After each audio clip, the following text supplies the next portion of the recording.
की जान चली गई है। तो ये बात भारत की ओर से कही गई। साथ ये भी कहा गया है कि जिससे हम का पड़ोसी और करीबी मित्र होने के नाते भारत उम्मीद करता है कि यहाँ हालात जल्द से जल्द सामान्य हो जाएं। साथ ही ये भी कहा है कि सभी मामलों को शांतिपूर्ण बातचीत से सुलझाना बेहतर होगा। हम आशा करते हैं कि सभी संबंधित पक्ष संयम बरतेंगे और शांतिपूर्ण तरीकों और बातचीत के जरिए किसी भी मुद्दे का समाधान करेंगे। इतना नहीं, भारत ने साथ ये भी कहा कि नेपाल में मौजूद भारतीय नागरिकों को भी एहतियात बरतने की सलाह दी जाती है। हमने ये भी संज्ञान लिया है कि काठमांडू और नेपाल के कई अन्य शहरों में कर्फ्यू लगा दिया गया है। नेपाल में भारतीय नागरिकों को सलाह दी जाती है कि वे सावधानी बरतें और नेपाल सरकार की तरफ से जो कदम और जो दिशा निर्देश दिए जा रहे हैं उनका पालन करें। तो ये भारत की ओर से बड़ा बयान। इससे पहले भारत नेपाल बॉर्डर पे भी सुरक्षा व्यवस्था को खड़ा कर दिया था, जिसमें सशस्त्र सीमा बल के जो जवान हैं उनको हाई अलर्ट पर रखा गया था। उनसे कहा गया था कि सघन जांच करें, किसी भी तरह की कोई भी चूक न होने पाए। अब बता दें कि लगातार नेपाल में हिंसा इस कदर तक बढ़ गई है कि अब खबरें आ रही हैं कि कभी भी हेलीकॉप्टर के जरिए जो पीएम ओली हैं वो नेपाल से बाहर निकल सकते हैं। उनके दुबई जाने की खबरें लगातार निकलकर सामने आ रही हैं।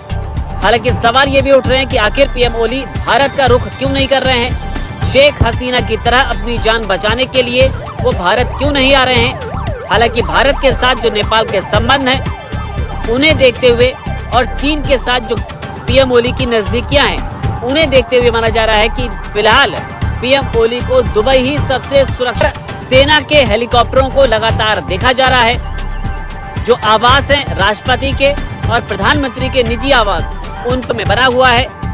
उन्होंने जोशीला आह्वान करते हुए एक पोस्ट किया है। उसमें लिखा है कि हम अपनी आवाज उठाएंगे, मुट्ठियां भींचेंगे, हम एकता की ताकत दिखाएंगे, उनको अपनी शक्ति दिखाएंगे जो नहीं झुकने का दम्भ भरते हैं। तो ये बड़ा बयान सुदन गुरुंग का, जो लगातार इस हिंसा में विरोधियों का चेहरा बने हुए हैं, जेनजी का चेहरा बने हुए हैं। हामी नेपाल इनका संगठन है और बताया जा रहा है कि इस पूरे आंदोलन, पूरी हिंसा के पीछे का चेहरा जो है वो सुदन गुरुंग ही हैं। लेकिन भारत ने इस बीच चेतावनी जारी करते हुए अपने नागरिकों को सुरक्षित रहने के लिए कहा है और उन एडवाइजरीज का पालन करने के लिए कहा गया है जो नेपाल सरकार की ओर से जारी की जाएंगी। इस बीच नेपाल में सांसदों के इस्तीफे भी शुरू हो गए हैं और लगातार ये मांग की जा रही है कि सरकार को भंग कर दिया जाए। और भारत इस पूरे घटनाक्रम पर लगातार अपनी नजर बनाए हुए है। इस पूरी खबर पर आपकी क्या राय है?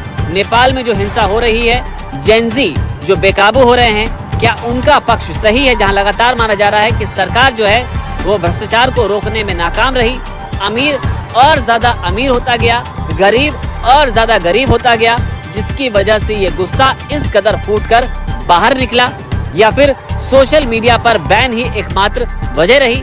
हालांकि बैन को इस चीज से भी जोड़कर देखा गया जिसमें माना गया कि भ्रष्टाचार की बात ज्यादा ना फैले, इसको लेकर लोगों के बोलने की, अभिव्यक्ति की आजादी पर इसे रोक के तौर पर देखा गया।